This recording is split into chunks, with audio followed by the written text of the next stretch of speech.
Avant que nous ne commencions, nous demandons votre pardon s'il y a des difficultés techniques. Si vous avez besoin d'assistance technique, utilisez le chat qui est localisé au bas de votre écran pour pouvoir être en contact avec le personnel et utilisez aussi la fonction pour saisir vos questions à tout moment pour avoir accès au modérateur. Nous n'aurons pas cela sur l'écran principal. Malheureusement, nous ne pourrons répondre qu'aux questions en anglais dans le chat. Nous voulons la justice. Et cela a été le sentiment unificateur partagé par pendant que nous avons rencontré les chrétiens d'Irak et tous les autres, survivants de génocide. Ils veulent seulement avoir la justice, mais beaucoup de victimes de ces crimes, on n'a pas l'occasion de les entendre et c'est pourquoi nous avons ce manuel. C'est un manuel pratique pour éduquer les victimes, de sorte qu'ils peuvent prendre position pour, se défendre et puis c'est un outil pour, contre le génocide et ça décrit des concepts clés et ça identifie les stratégies et les contacts et ça donne des exemples de défis et de succès. Donc, dans le manuel, nous proposons des exemples de comment prévenir les génocides et les crimes contre l'humanité. Nous avons également d'autres exemples qui ne, qui ne sont pas exactement comme ça, mais qui peuvent être utiles au groupe de victimes. Nous espérons que cela va servir de façon puissante et avoir des résultats. Et parfois, c'est exprimé par la société civile, le Congrès. Donc, il y a par exemple des résolutions pour, oui, pour soutenir les groupes locaux et, et chercher à avoir une redevabilité. Donc, il y a tellement de questions posées par les survivants des génocides à nos jours. Dans les semaines récentes, nous avons eu 3 cas en Allemagne dans les années 1900. Donc, aujourd'hui, si vous êtes étonné, si vous allez avoir la justice pour votre communauté, ne vous découragez jamais, jamais. Avant que je n'introduise notre premier orateur, je voudrais vérifier avec l'équipe s'il faut encore une réintroduction en arabe.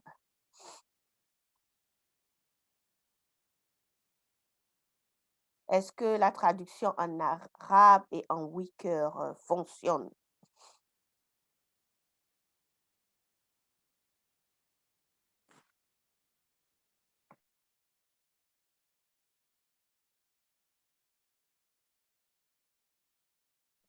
Excellent. Maintenant que nous avons confirmé que nos participants et nos collègues écoutent la chaîne arabe, son et Wicker, donc je voudrais introduire le juge John Bogantom, qui est un survivant de l'Holocauste et qui est un ancien juge et qui a reçu le prix. Et nous sommes contents de lui parler du manuel et partager vraiment cette conversation aujourd'hui et voir son point de vue. Le problème, des survivants, c'est qu'il y a beaucoup de choses qu'ils ne connaissent pas, comment la justice se passe. J'ai eu l'avantage d'étudier très tôt et puis d'avoir mon diplôme pour la justice, et beaucoup de survivants ne savent pas mais ils doivent être en contact avec beaucoup d'organisations qui peuvent, prendre, des étapes, clés pour, les aider. Et ces organisations peuvent avoir des documentations pour les aider. Donc, il y a des choses qui n'ont pas été expliquées de façon claire. Et puis, souvent, les organisations expliquent, mais c'est seulement théorique. Donc, parfois, ils ne donnent que des bases.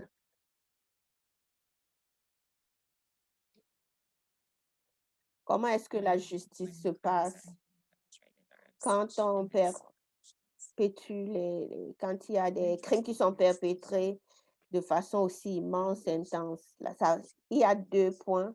Un, il y a la violation de la justice et il y a un mécanisme visible où ces groupes ou institutions peuvent s'adresser et avoir aussi la justice, pour soi-même d'une manière ou d'une autre. Ça peut vouloir signifier les compensations, par exemple, dans le cas de ma mère qui a eu la pension après la mort de mon père et ça nous a permis de vivre. Et l'Allemagne était très bien organisée dans ce sens.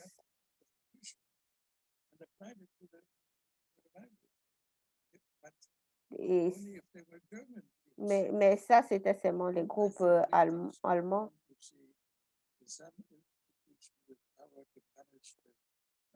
Dont les victimes aussi veulent voir qu'on punisse, les gens qui ont perpétué, le mal et une autre, organisation qui peut leur donner le soutien dont ils ont besoin. Parfois, ça peut être seulement, le logement. Donc parfois, il y a vraiment des pays qui donnent des soutiens par rapport au programme quand il y a des génocides.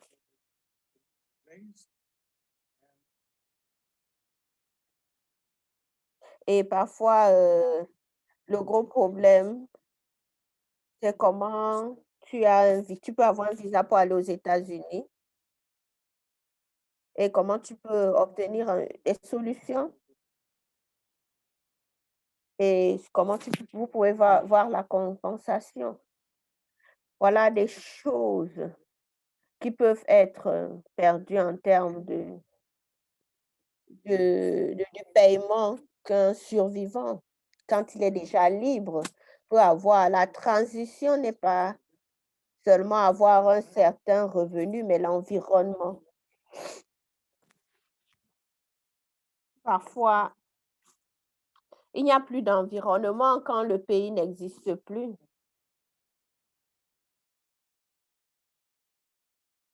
Mais nous continuons pour les survivants. Parfois, les survivants sont obligés d'écouter la radio parce qu'il y avait des émissions sur la radio en Allemagne, par exemple, qui est interrogé. Ils veulent comprendre et ça leur donne, un sens de la justice, de savoir qui est interrogé et les survivants des génocides. Ça, c'est beaucoup de problèmes qu'ils font face. Ce n'est pas seulement un aspect de la justice. Donc, peut-être ils essayent de trouver les membres de leur famille. Tu, tu ne sais pas peut-être ce qui s'est passé avec les documentations de leurs enfants. Et les organisations juives, l'avantage, c'est qu'ils sont très organisés. Et nous avons la justice et nous devons nous battre pour la justice pour d'autres personnes.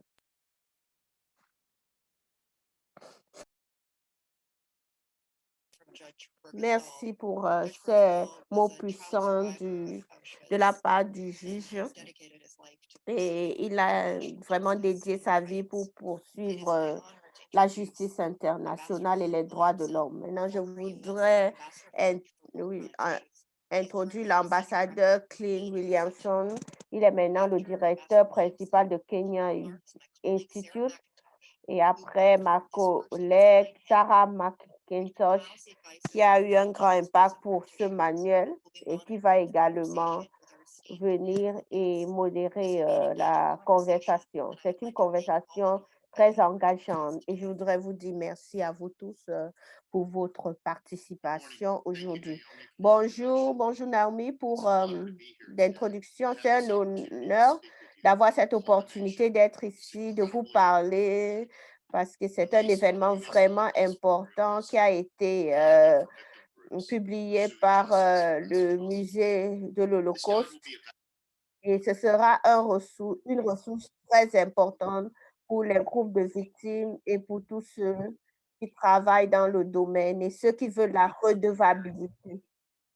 Donc, mon expérience, c'est au moins 30 ans d'expérience au début de la renaissance de la justice internationale. Et en mai 1994, j'ai été convoquée pour travailler au tribunal international. Et quand je suis arrivée au ICTY, et quand je suis arrivée, je parlais aux gens qui ont été déplacés de façon obligatoire, qui étaient obligés de se déplacer.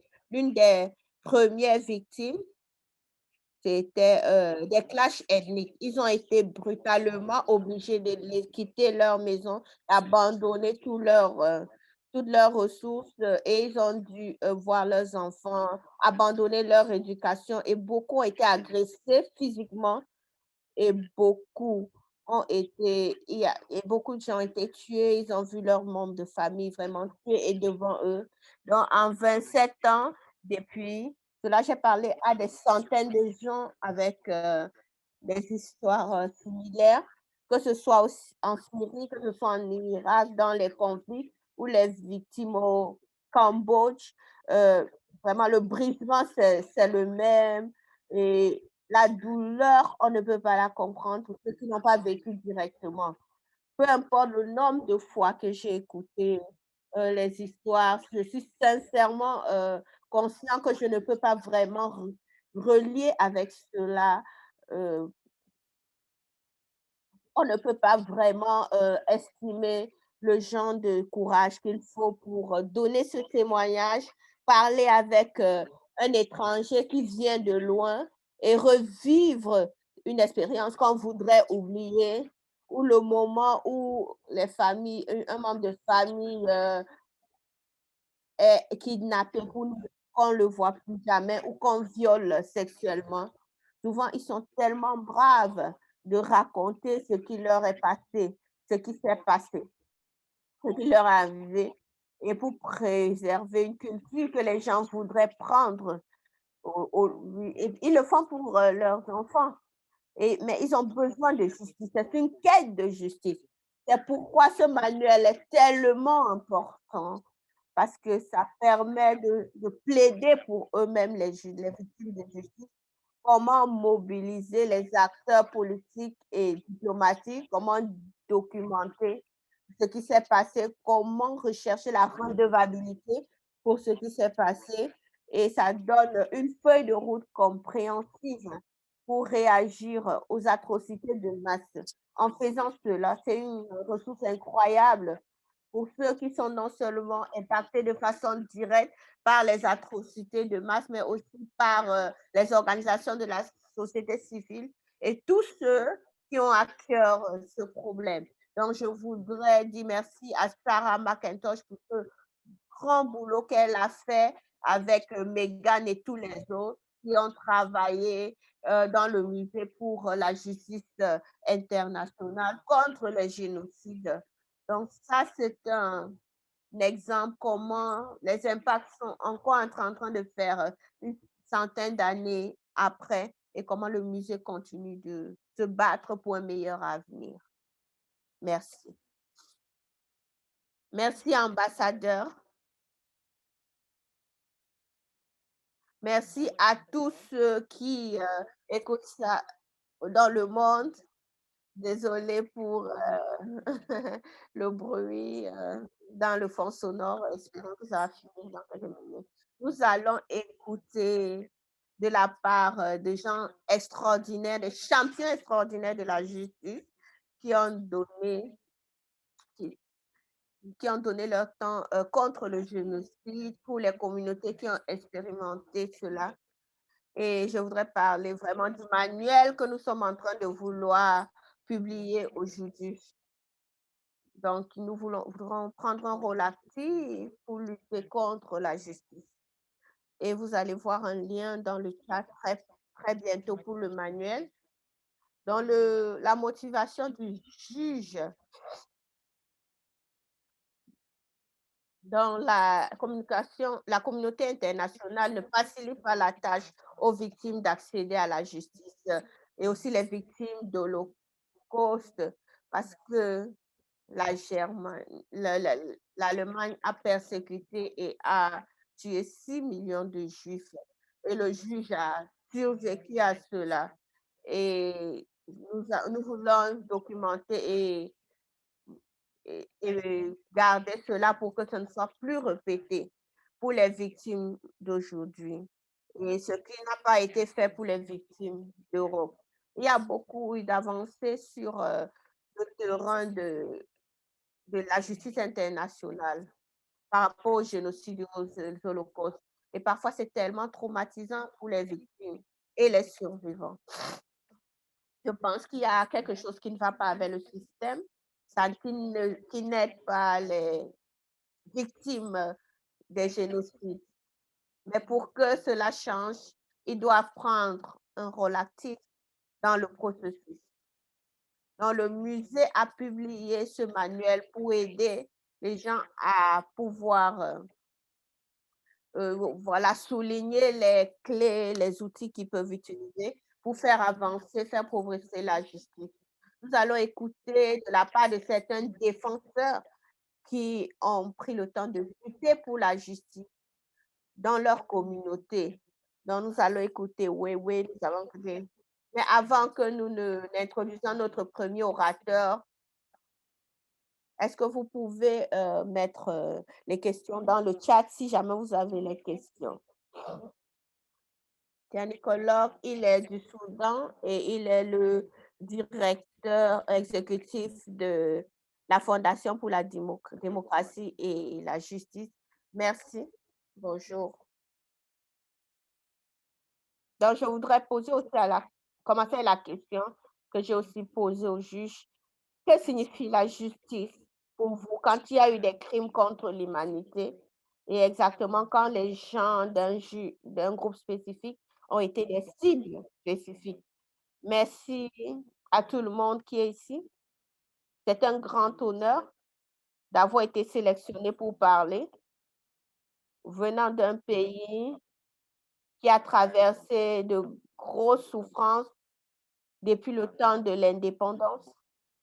Ce manuel dont nous parlons aujourd'hui, ça répond à beaucoup de questions que les activistes ont souvent posées et aussi les victimes de violations de droits de l'homme et quel genre de ressources existent, sont disponibles pour les aider à discuter par rapport à la poursuite de la justice sur les atrocités qui se sont passées dans ce pays. C'est une grosse opportunité que nous avons, ces ressources qui peuvent aider le Sud-Soudan, les activistes du Sud-Soudan.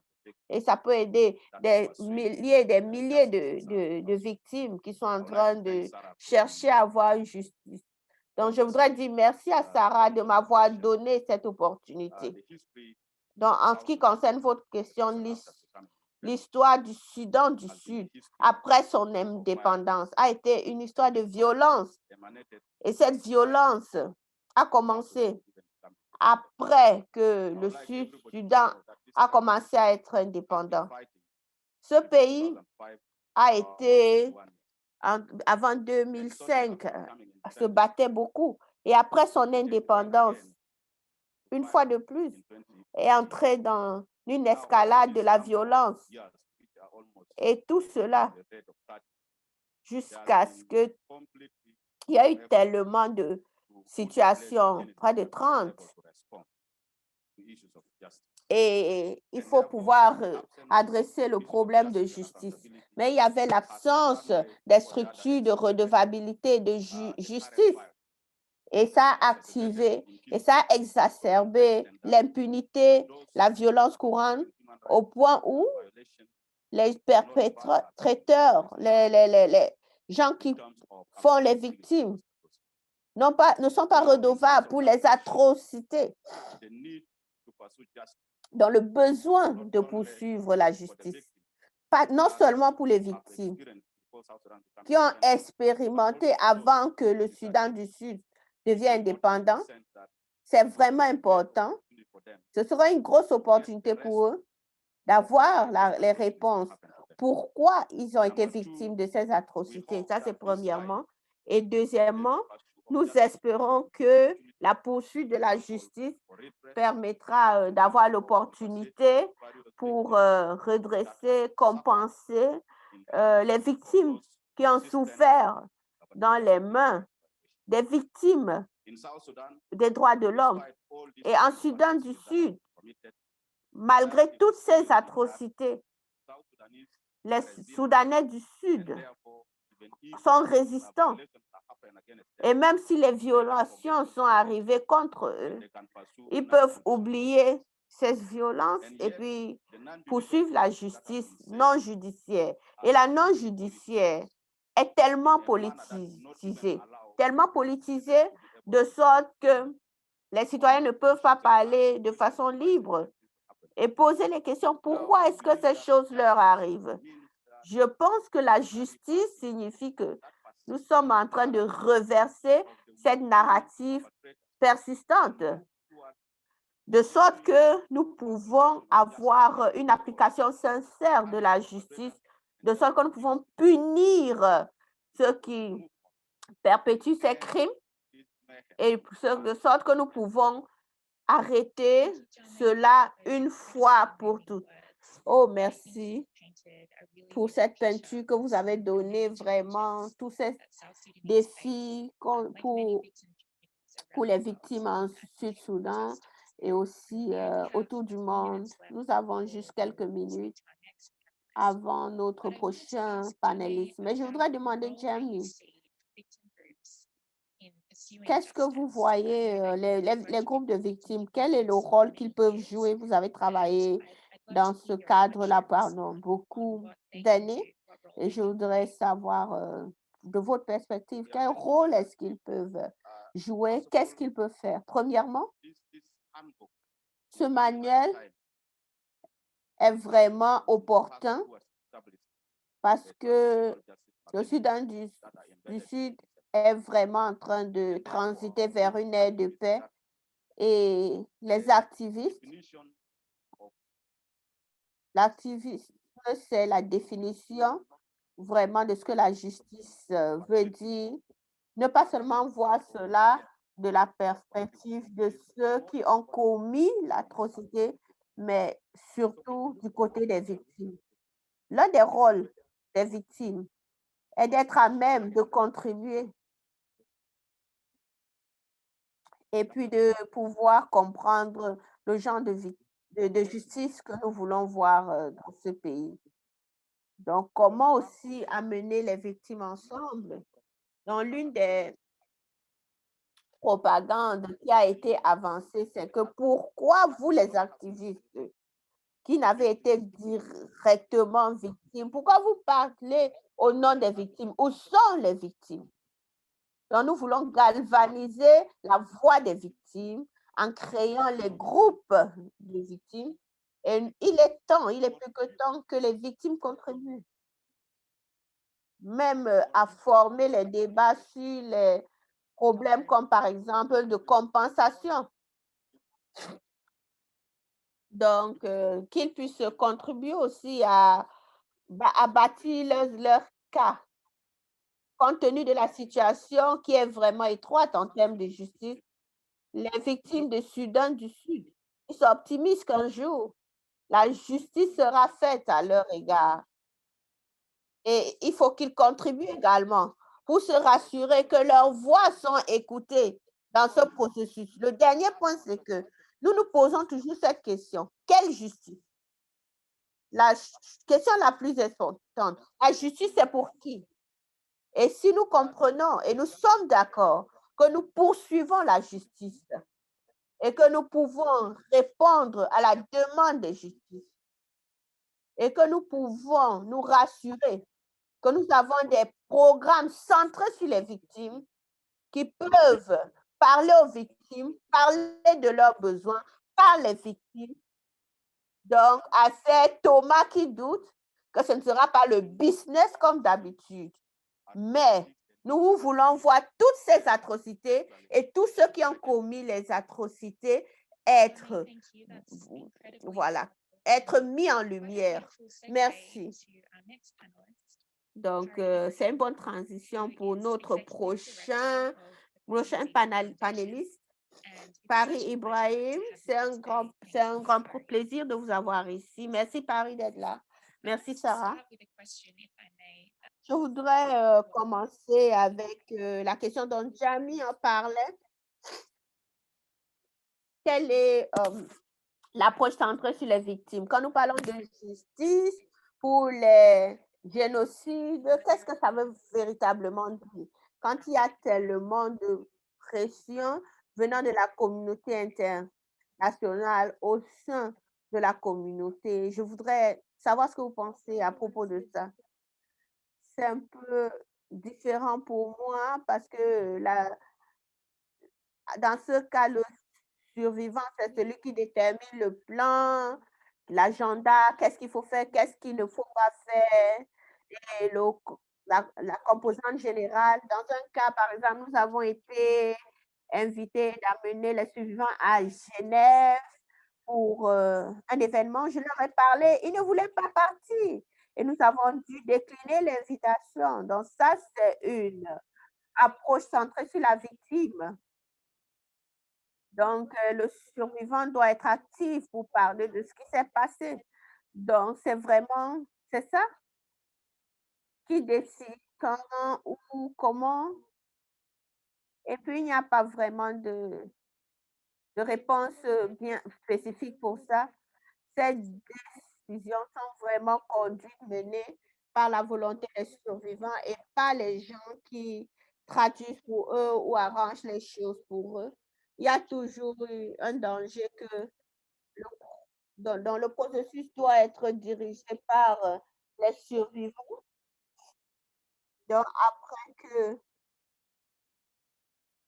donc, entre par exemple le plaidoyer pour parler de ce qui se passe et parfois oublier aussi les besoins du survivant d'un autre côté.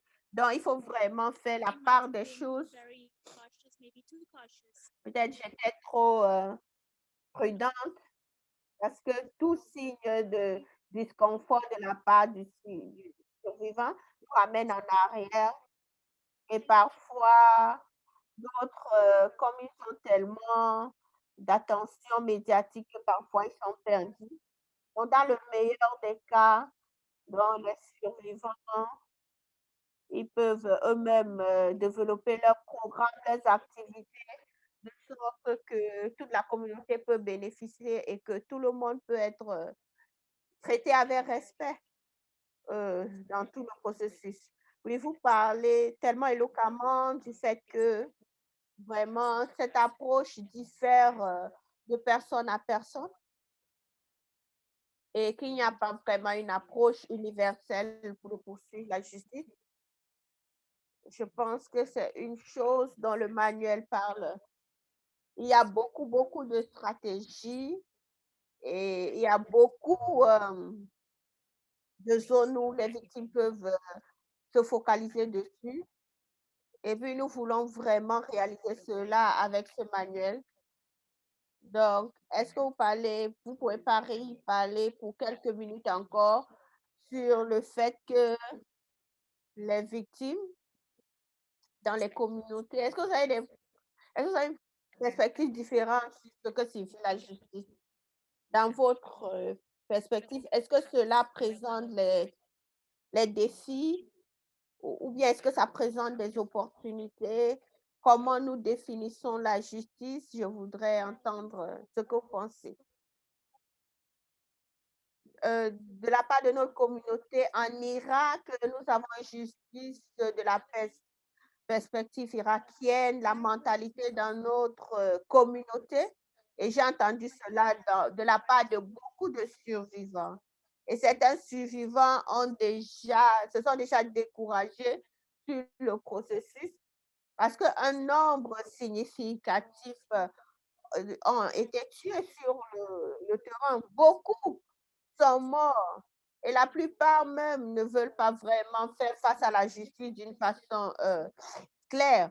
D'autres parlent de crimes transitionnels, des choses comme ça.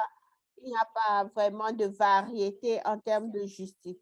Mais il y a une variété sur la chose, façon dont les gens peuvent accepter ce qui s'est passé et avancer dans leur vie. Et certains survivants voudraient vraiment reconstruire leur vie, laisser le passé derrière eux. D'autres veulent vraiment le plaidoyer et la poursuite de la justice, mais il n'y a vraiment pas de moyens. Donc, à mon avis, ces personnes qui violent, qui abusent les jeunes filles, les femmes, et qui le fait qu'ils peuvent rester impunis, il faut la justice pour ces crimes. Et puis parfois, ça résulte à plus de violence. Chercher la justice peut résulter à plus de violence dans nos communautés. Donc, on va parler du système et puis qui a besoin du système qu'on a besoin de mettre en place pour implémenter la justice.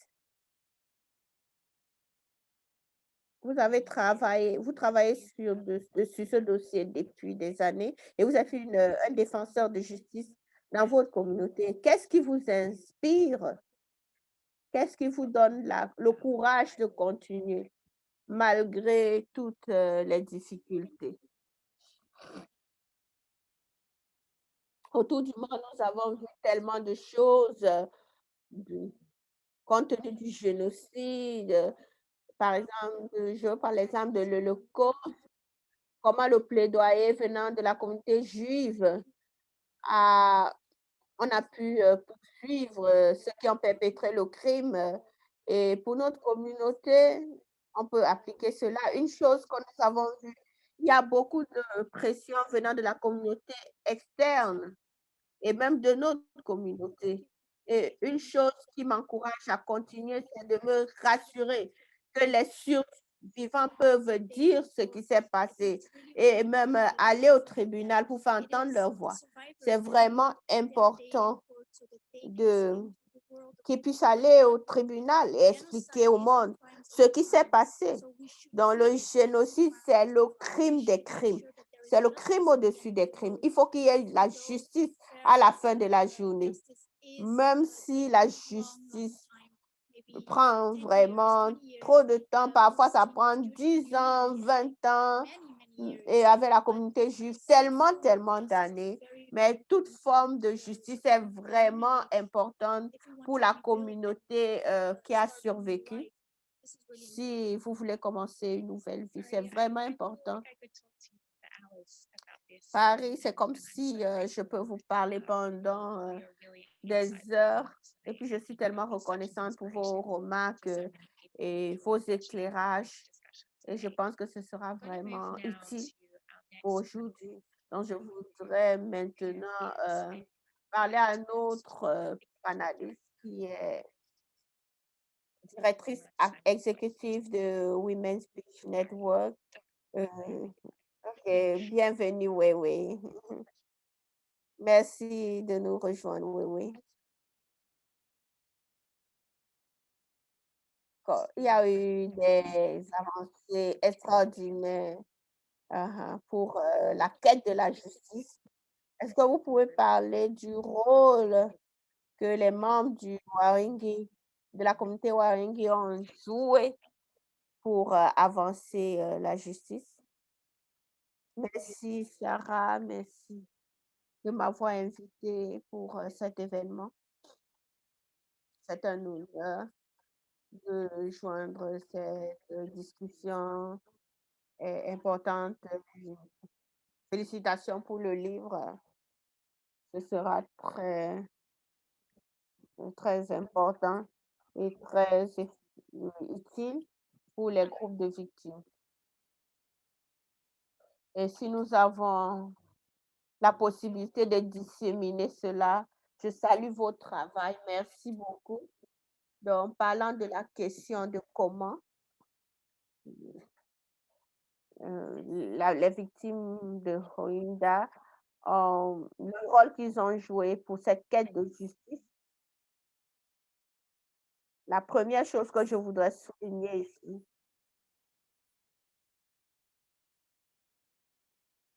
nous avons vraiment fourni des progrès, effectué des progrès durant ces dernières années, mais ce n'est pas comme s'il y a eu des progrès pour les victimes.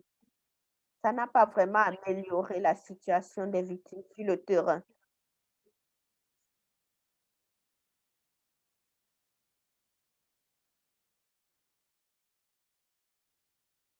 Donc, c'est comme s'il n'y a pas eu vraiment d'amélioration. Ils continuent de souffrir dans les camps de réfugiés au Myanmar et partout dans la diaspora. Donc, je voudrais dire que le processus est extrêmement lent et peut être ineffectif, même s'il y a eu des améliorations dans d'autres coins. Donc, le deuxième point que je voudrais souligner ici, le système de justice qui est disponible pour les victimes de crimes sont extrêmement de haut en bas et vraiment difficile à accéder pour les groupes de victimes et ça n'aide pas vraiment les victimes. Ça n'aide pas vraiment les victimes du tout. C'est vraiment difficile pour les groupes de victimes. Par exemple, le cas à la Cour internationale de justice, oui, à la Cour de justice criminelle, les cas là-bas, les groupes de victimes n'ont pas d'agence et n'ont pas de contrôle sur le processus. Et puis, je ressens la justice courante, le mécanisme présent, le système qui sont disponibles en ce moment pour ces gros crimes internationaux n'aident pas du tout les victimes, mais ça les victimise encore davantage. Et puis, ça les rend encore plus impuissants. Et ils ont l'impression que, les victimes, elles ont l'impression que elles doivent supplier quelqu'un pour avoir la justice, pour que la justice soit effectuée pour leur communauté et pour eux-mêmes. Et puis ce sentiment est tellement dérangeant et ça n'aide vraiment pas les victimes, ça les victimise encore davantage.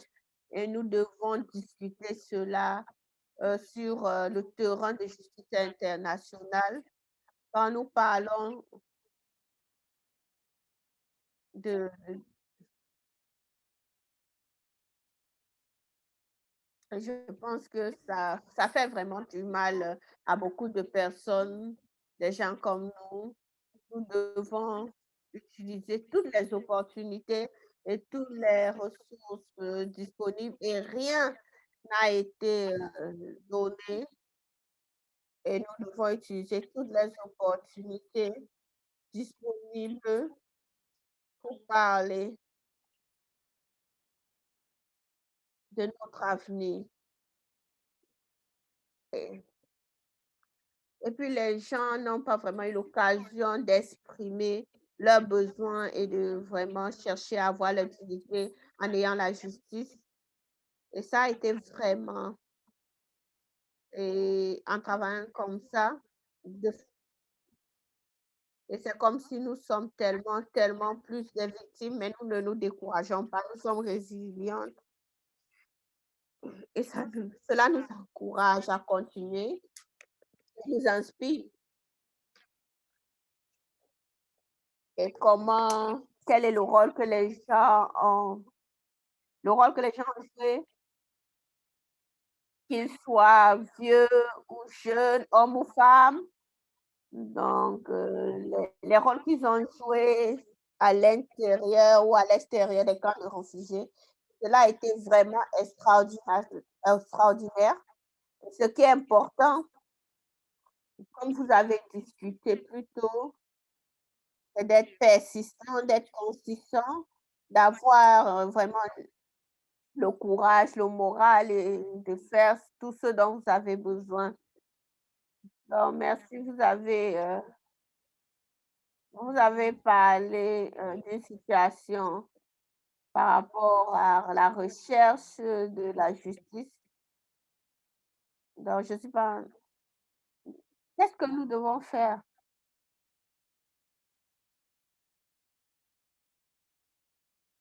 Est-ce que vous pouvez donner quelques conseils sur les membres des victimes compte tenu de votre, oui, comme pour la recherche de la justice, les conseils? Peut-être l'expérience a été tellement oui, difficile pour ces personnes, elles ont besoin de vos conseils par rapport à cela. Je pense que c'est vraiment une grosse question et donc quand nous parlons de justice,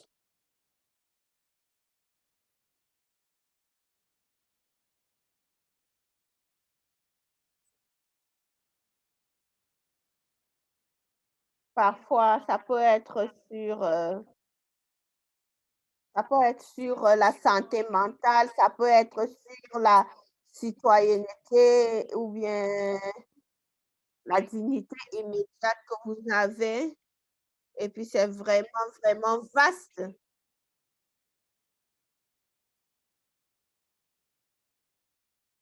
Donc identifier ce que vous voulez, ce dont vous avez besoin,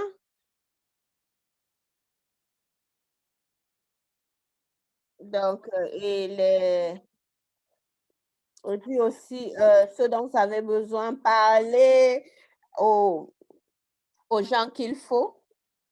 Donc parfois, c'est quand nous devenons victimes, des génocides, nous nous sentons comme si nous sommes nus, mais nous avons vraiment besoin de beaucoup.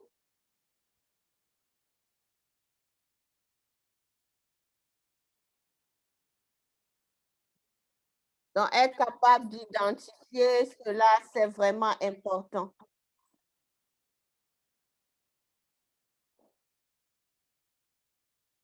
Donc c'est vraiment important, peu importe où vous vous trouvez. Donc il y a vraiment, les gens qui peuvent vous aider autour de nous et les défenseurs autour de nous, mais il faut savoir exactement vers qui aller pour avoir de l'aide. Donc, nous allons vers notre dernier panéliste.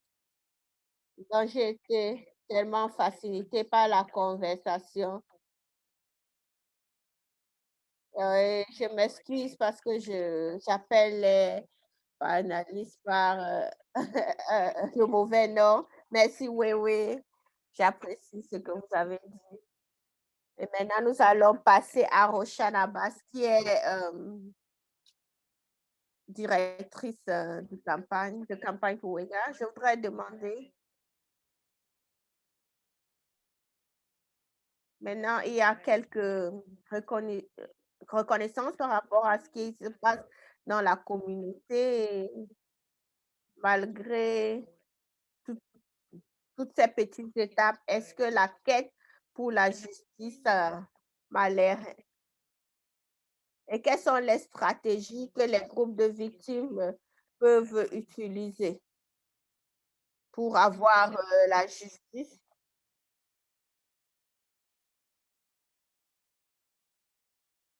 Oui.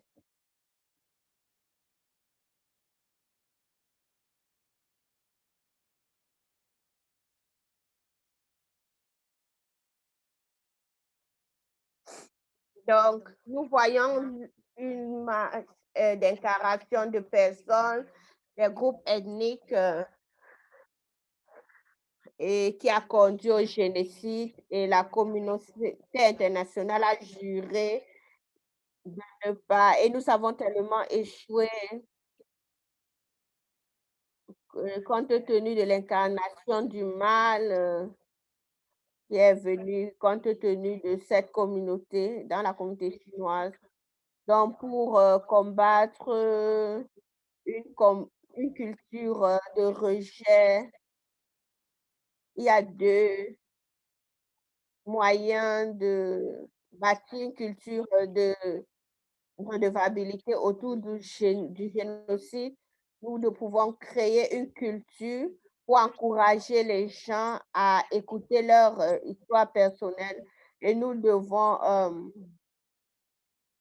faire confiance, aux témoignages, et des gens et nous pouvons aussi nous pouvons aussi aller sur Google et rechercher ces gens et aller sur, le site internet notre site internet pour lire, ces informations. Donc en combattant aussi cette histoire que les Chinois peuvent faire leur business comme d'habitude et puis avoir les jeux olympiques, à Beijing tout le temps comme en 2022. Ils veulent montrer au monde, le prestige, du parti communautaire chinois, mais au même moment, ils font des génocides contre toute une population. Nous devons nous lever et se dire que nous n'allons pas, prétendre comme si ça le génocide ne se passe pas en Chine. Donc vous avez vraiment touché sur un point que je voudrais discuter avec vous. Quand est-ce que la situation de sécurité est tellement difficile et que c'est tellement difficile de, de vraiment soutenir la situation de vos populations. Est-ce que vous pouvez parler des stratégies que vous avez essayé d'adopter pour surmonter certains de ces risques? Nous voudrions savoir ce que vous pensez sur ces risques. Nous devons vraiment voir les conséquences, au-delà de nous. Donc, l'application morale doit être soulignée. Et si je choisis de me prioriser au-dessus de la communauté et dont les résultats sur long terme pourra nous impacter tous. Ma, ma sœur a été kidnappée par le régime chinois à cause de mon choix de parler de façon publique contre les crimes, du gouvernement chinois. Dans mon, ac- dans mon activisme ici aux États-Unis a coûté cher à ma sœur là-bas à la maison, mais c'est un fardeau très lourd pour moi à porter. Mais je dois me souvenir que je dois mettre cette responsabilité sur ceux qui perpétuent les crimes, mais pas sur moi. Et puis minimiser les risques qui ne sont pas nécessaires pour tous nous. Merci, c'est vraiment puissant tous ces mots. Et puis, je voudrais dire merci à tous nos orateurs. Oui, et nous allons aller aux questions-réponses. Et je me rends compte que nous avons 7 minutes qui restent et nous avons tellement de questions. Les gens sont tellement intrigués par ce que nos panélistes ont partagé aujourd'hui. Nous n'aurons pas l'occasion d'y arriver peut-être. Peut-être Jamie peut répondre à ces questions. Comment nous pouvons poursuivre la justice dans cette situation où les coupables sont toujours dans cette situation de pouvoir? Merci beaucoup. Nous travaillons dans un environnement qui est très étroit, qui va aider à développer les stratégies qui pourraient adopter cet environnement. Une des façons que nous avons adopté cet environnement, et c'est d'amener les victimes à parler avec une voix, juste au lieu de parler de façon individuelles, qu'ils s'unissent pour parler, qu'elles s'unissent pour faciliter les victimes ou les activistes doivent parler en tant que groupe, pas en rang dispersé. Ça, c'est l'une des façons que nous avons adoptées afin de nous protéger de tous ceux qui sont contre ce que nous faisons. Nous devons également reconnaître que dans les mêmes circonstances, il y a des individus, pas tout le monde. Il y a des gens qui sont contre la justice. Et par conséquent, comprendre quel genre d'alliés vous avez compte tenu de ces difficultés importantes, c'est vraiment très important. Une façon, c'est de se rassurer que nous avons des gens, des individus qui peuvent nous donner des informations adéquates, de sorte que nous pourrons réagir à certaines situations que nous sommes en train de faire face. Nous avons également travaillé pour nous rassurer que, au lieu des individus qui, pas nécessairement, ne sont pas des victimes directes, la force de la voix des victimes va au-delà pour briser cela et vraiment penser que les gens du Soudan du Sud qui parlent et puis alors que les victimes ne sont pas là. Donc, mettre les victimes en avant, avancer leur situation, partager leur histoire, leur témoignage, poser des questions, c'est vraiment important pour calmer, oui, pour tenter leur nature violente de ces coupables. Donc, c'est vraiment une des façons que nous utilisons au Soudan du Sud, mais je dois reconnaître que ce n'est pas une situation simple. Nous voudrons également dire merci à nos amis dans la région. Donc, nous travaillons de façon étroite avec les organisations des droits de l'homme qui parlent en notre faveur. Et quand les choses ne marchent pas bien, nos amis dans la région parlent toujours des problèmes de droits de l'homme au Soudan du Sud. Vraiment, vraiment puissant, Jamie. Et je sais que vous avez travaillé tellement dur pour cela. Merci de partager. Il y a une question ici. Je voudrais que Paris puisse écouter. Peut-être que nous aurons deux autres questions avant cela.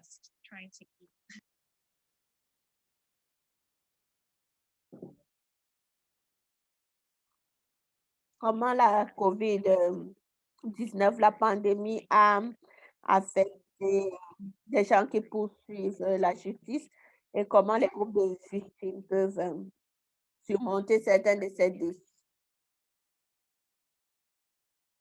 Donc, Paris, je voudrais que vous répondiez à cette question.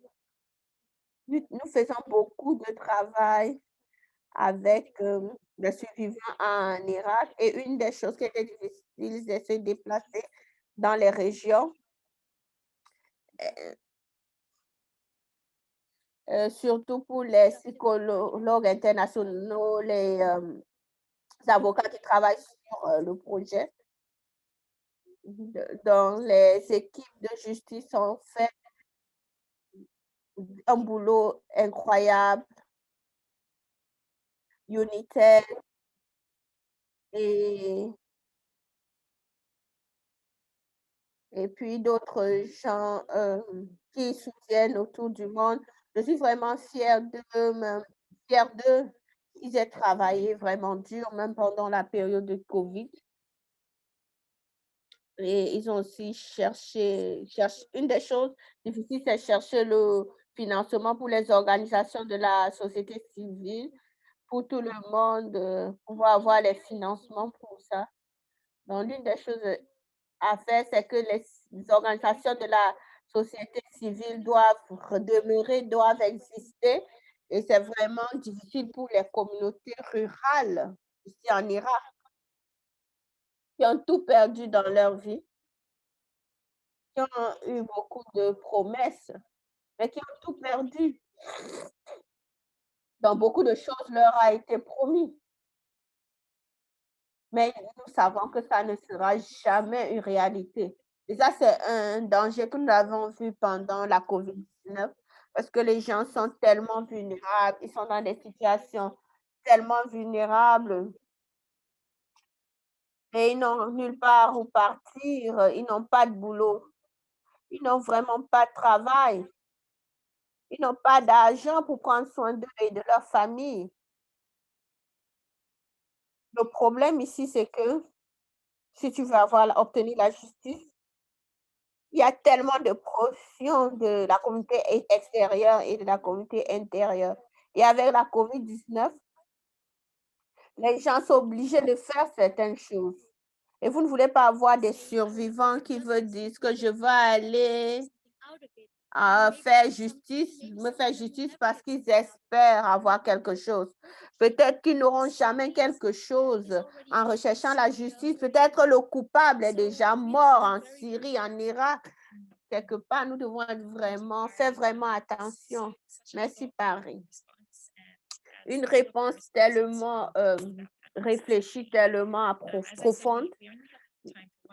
Nous avons le temps pour juste une question. Et puis, je vois que c'est une question pour moi. Et c'est très simple, une question avec le manuel. C'est pour l'instant, c'est juste en anglais. Le manuel est en anglais. Donc, mais nous allons traduire cela, voilà, dans d'autres langues. Et puis, c'est une priorité pour nous. Donc, nous allons travailler pour traduire, pour que ce soit accessible au maximum de personnes. Et nous allons traduire cela en Kamandi et développer d'autres ressources qui ne nécessitent pas forcément de lire. Donc, comment je peux accéder? Le lien du livre et le lien est ici. Et on peut également accéder cela en ligne et sur notre média social. Et je pense que ma collègue, il y a une question encore urgente. Nos plans, comment nous allons faire pour que les victimes et les survivants aient ça dans leurs mains. Donc, avant la COVID, nous aurions pu voyager et parler aux gens directement du manuel, mais à cause de la COVID-19, les choses ont changé. Donc, mais nous allons avoir des partenariats avec les groupes de victimes et nous allons incorporer ces ressources dans leur travail et nous allons, oui, oui, les groupes de victimes pourront utiliser cela. Donc, je voudrais dire merci à Jamie, à Paris, à Rushan Abbas, à l'ambassadeur, au juge Naomi Wawai, à toute l'équipe de collègues ici qui ont aidé à ce que l'événement soit possible et tous ceux qui écoutent de par le monde, merci beaucoup. Nous avons été vraiment enthousiastes par rapport à cela et passez une bonne journée. Merci. Merci.